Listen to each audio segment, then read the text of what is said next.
네, 한경 베스트 애널리스트 모시고 도움 말씀 들어보는 시간입니다. 하반기 베스트 애널리스트, 오늘은 신용 분석 부문이네요. 네, 신용 분석 부문에서 1위를 차지한 김상만 하나증권 연구위원 모시고 얘기 나눠보겠습니다. 어서 오십시오. 네, 어서 안녕하세요. 오세요. 네, 축하드립니다. 아, 감사합니다. 먼저 1위를 하게 되신 비결이 있으시다면 어떤 것이 혹시라도 있는지 수상 소감과 함께 한 말씀 뭐 부탁드린다면요. 특별한 비결이라기보다는요.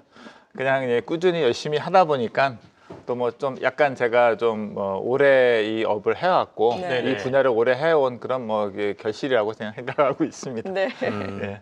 연륜에서 묻어나는 실력이 이제 드디어 드러난다 이런 말씀이신 것 같아요. 예, 뭐 그렇게 봐주시면.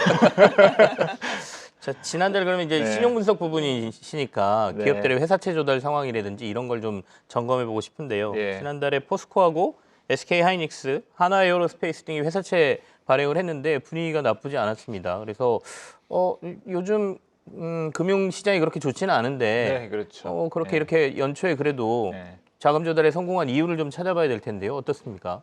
그러니까 이게 회사채 시장이 좀 특성이 있습니다. 네. 그래서 보통 이때 저희가 보통 말로 하면은 연초 시장이 대목입니다. 회사채 시장은요. 이게 계절성이 있거든요. 네. 그래서 보면 연초가 되면 기업들도 다시 이제 기업 자금 조달을 시작을 하고요. 그다음에 기관들도 이제 새로 해가 바뀌면은 자금을 새롭게 집행을 하기 때문에 보통 1, 2월에 이제 큰 장이 쓰게 되고 네. 그러다 보니까 여러 가지 이제 유통이라든가 발행들이 좀 활발하게 이루어지면서 말씀하셨듯이 전반적인 좀 여러 가지 분위기가 그렇게 썩 좋지는 않지만 저희가 이렇게 큰 장이 대목이 쓰는데 날씨가 좀 굳다고 해가지고 장을 안 볼 수는 없거든요. 또 그런 심리가 작용하고 있다고 보시면 될 것 같습니다. 네, 날씨가 굳다고 장을 안 볼 수는 없다. 네. 그래서 단기채 쪽으로 좀 몰린다라고 볼 수 있는 건가요? 네, 맞습니다. 네. 그래서 저희가 이게 최근에 좀 특징이 좀 단기물 위주로 좀 예. 강세가 좀 두드러지는 모습이거든요. 근데 이제 그 부분은 회사들에 대해서 장기적인 전망에 대해서 이제 부정적으로 본다거나 그런 거라기보다는 네. 장이 게 약간 대목이 쓰기는 했지만 좀 날씨도 굳고 하니까 빨리 장 보고 좀 집에 들어가자 그런 심리인 것 같습니다. 네. 네. 사실 회사채라는 게 네. 좀 어려운데 참 쉽게 설명을 해주시는 것 그러니까 같습니다. 비유가 예. 너무 적절하셔가지고 결국에는 그러니까 장기 시장에 대한 불안감도 존재를 조금은 하고 있지만 어쨌든 간에 그래도 불확실성을 좀 줄이려면 단기물 쪽으로 수요들이 더 몰리는 것 같다는 말씀이시고 네, 맞습니다. 원래 회사채 시장은 연초가 좀 대목이다. 네. 그래서 연초 효과도 좀 작용을 한 것이다. 네. 그러다 보니까 대기업들 위주로 단기물의 회사채 시장은 네. 강세가 좀 있다 이런 말씀으로 저희가 얘기를 들었습니다. 근데 말씀하실 때 얘기를 들어보면 이제 연초라는 시기적인 특성을 좀 말씀을 해주셨는데 그래도 지금 회사채 발행 시장에서 더 주목해야 될 부분이 있다면 어디를 봐야 되는 건지랑 그리고 투자자들 입장에서는 회사채에서 옥석을 가려야 되지 않겠습니까? 이 계절적인 효과 외에도 어디를 봐야 될 것 같습니까?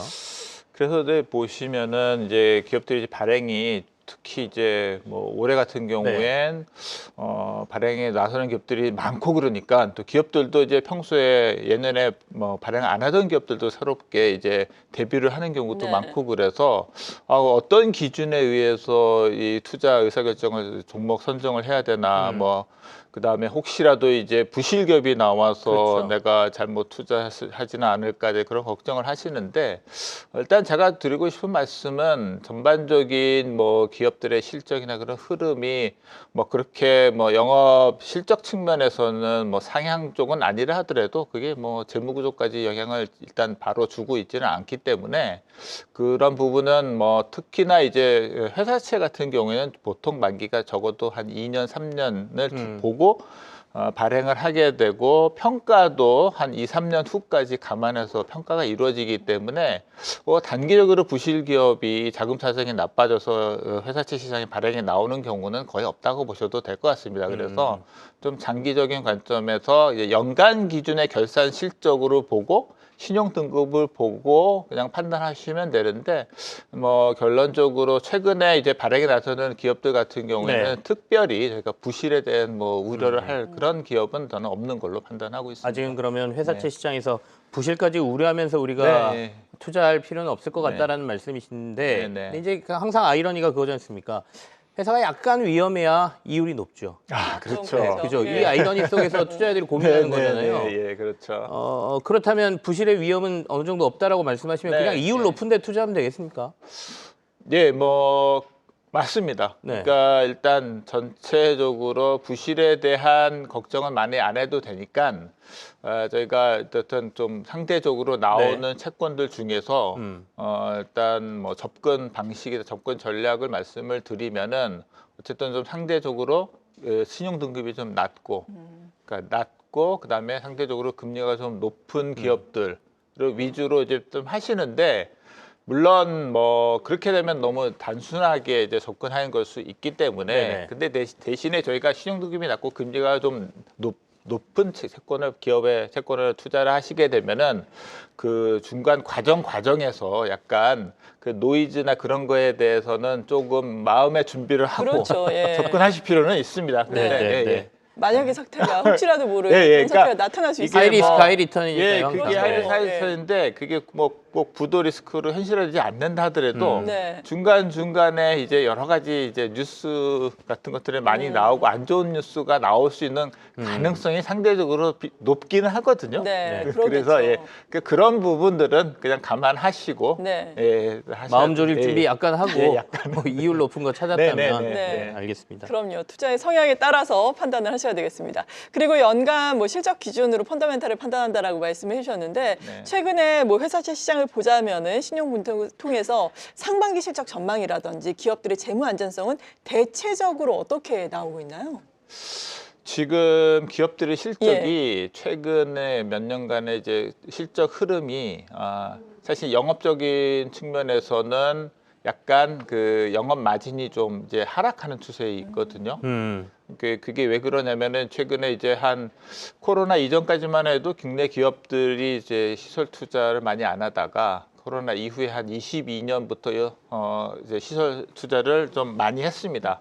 그래서 지금의 이제 감가상각 부담 때문에 일단은 좀 마진이 좀 하락하고 있는 좀 추세고요. 네. 근데 다행스러운 점은 우리나라 이제 그 회사채를 발행하는 그런 이제 우량 기업들 같은 경우에는 그게 이제 거의 재무 구조의 안정성에는 거의 영향을 안 주고 있습니다. 네. 재무 뭐 부채 비율이라든가 차이 부전도 같은 지표는 과거와 유사한 흐름을 유지를 하고 있기 때문에 뭐 영업 실적이 뭐 단기적으로 좀 안 좋다 하더라도 뭐 재무 안정성은 확보가 되고 있다 이렇게 보시면 아주 위험한 네. 지금 뭐 수준은 아닌 것 네. 같다. 예. 그런 뭐 그 낌새는 보이지 않는다. 네, 이런 네. 말씀으로 이해가 네, 좀 되긴 하네요. 네, 근데 이제 연초 효과라고 말씀하셨으니까 연초가 이제 가고 나면 네. 지금 본격적으로 얘기되는 게 트럼프 정책 아니겠습니까? 뭐 관세부터 시작해서 그렇죠. 여러 가지 지금 글로벌 경제에 대한 우려가 크기 때문에 연초가 지나고 난 다음에 회사채 시장은 어떨 걸로 보세요?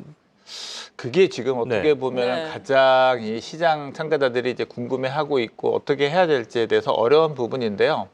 근데 일단 저희가 이제 아까 말씀드린 연초 효과로 인해서 이제 연초 1, 2월은 지금 이제 여러 가지 가격적인 측면이라든가 어쨌든 뭐 플로우 측면에서는 뭐 그 긍정적인 흐름이 이어지고 있는데 네. 최근에 들어서는 조금 그 움직임이 슬로우해지는 그런 양상이에요. 음. 근데 이제 두 가지 이유를 들 수가 있는데 일단은 절대적인 이제 금리 메리트가 좀 많이 희석이 됐습니다. 그러니까 지금 저희가 한 작년, 그러니까 23년, 24년 상반기까지만 하더라도 절대 금리가 어느 정도 이제 뭐 유사한 만기 뭐 은행 예금 대비해서라든가 회사채가 금리가 좀 가상 금리가 메리트가 있었는데 금리 메리트가 작년 하반기 이후부터 금리 메리트가 많이 좀 희석이 됐어요. 그래서 일단 가격 부담이 좀 하나 있고요. 네. 그리고 또 말씀하셨듯이 지금 뭐 트럼프 대통령이 이제 그 취임한 이후에 이제 본격적으로 어쨌든 여러 가지 관세 관련이라든가 저희한테 좀 불리할 수 있는 뉴스가 나오고 정책들이 발표가 되고 있잖아요.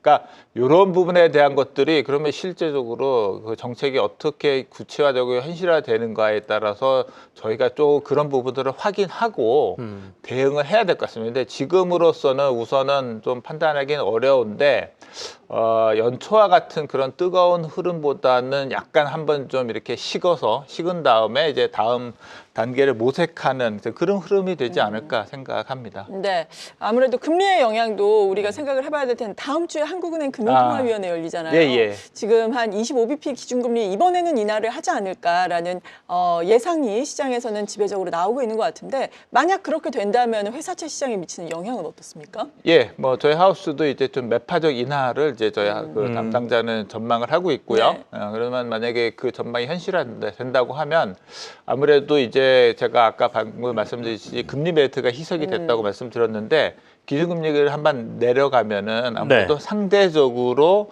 이제 회사채 금리가 좀 돋보일 수 있는 환경이 그러겠네요. 되거든요. 예. 그렇게 되면 좀 더 우호적이라고 볼 수 있겠죠. 신용시장에는 도리어 좀 우호적인 예. 환경일 수도 네. 있다. 이번에는 이제 매파적 금리 인하라는 표현을 하셨기 때문에 예. 그러면 연간 전망으로 보면 한국은행이 몇 번 정도의 금리 인하를 더 할 수 있을까요? 저희 하우스부는 네네. 이제 올해 토탈해서 2번 내지 한 3번 정도 좀 저희가 그렇게 전망을 하고 있습니다.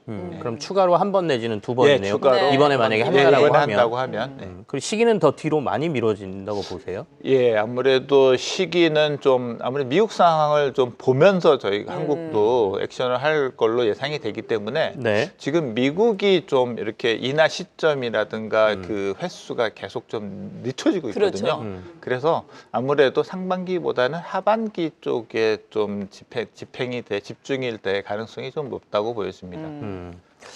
일단은 주식시장은 연초 이후에 분위기가 나쁘지가 않습니다. 물론 어제 오늘 조금 조정은 받고 있습니다만 그래서 기대감이 좀 높아지고 있는 상황이긴 하거든요. 이제 회사채 시장을 주로 보시니까 채권 네. 시장을 보시니까 네. 채권 시장을 보시는 쪽 입장에서는 지금의 주식시장 분위기가 조금 더 갈 거라고 보여지시는지 종합해서 조금 이제 우리가 포트폴리오를 짤 때 예. 주식과 채권의 비중을 어느 정도로 올해는 가져가는 게 좋을지 한번 조언을 좀 해주시죠. 이게 좀 어려운 어려운 질문인데요. 예. 일단 말씀 주셨듯이 지금 뭐 이제 주식을 포함한 위험자산 시장이 특히 이제 한국 시장 같은 경우에는 작년에 비해서는 올해는 이제 연초에 지금 되게 움직임이 성과가 좋습니다. 네. 근데 이제 여러 가지 이유를 따져 보면은 이제 미국 시장 대비해서 어쨌든 저평가됐던 것들이 좀 어느 정도 제대로 평가를 받는 부분이 있다고 보고 어찌됐든 간에 이제 그 저희도 기준금리를 인하가 몇 번이 단행이 되고 시장금리가 추가적으로 하락이 된다고 하면 네. 그거는 이제 주식시장에는 어쨌든 그 할인율이 내려가기 때문에 밸류에이션을 높이는 요인이 되기 때문에 그 부분은 적어도 올해 이제 위험자산 시장을 이제 어쨌든 밑에 하단을 받치는 그런 그 변수로 작용할 거라고 생각을 좀 네네. 하고 있고요. 뭐 주식하고 채권 간의 이제 비중 그거는 사실은 제가 뭐 자산 배분이나 그런 부분 많이 생각을 안 해봤습니다만은 사실은 올해 같은 경우에는 이제 작년에 비해서는 좀 아무래도 좀 위험자산 비중을 좀 더 이제 높여도 되는 그런 시기가 아닌가. 네. 그리고 그 이유는 방금 말씀드렸던 그런 이유로 인해서 그렇게 금리 인하 생각이 환경이라든지 됩니다. 뭐 네. 이런 것들이 네. 조금 아래 하반을 주식 위험자산 쪽을 더 맞춰줄 거다 이런 말씀이시네요. 네, 오늘 이렇게 한경 베스트 애널리스트 모시고 도움 말씀 들어봤습니다. 신용분석 부문 1위 김상만 하나증권 연구위원이었습니다. 고맙습니다. 감사합니다. 계속해서 다양한 경제 이슈를 알고 싶다면 구독과 좋아요, 알림 설정 부탁드립니다. AI 캐스터 권미정이었습니다.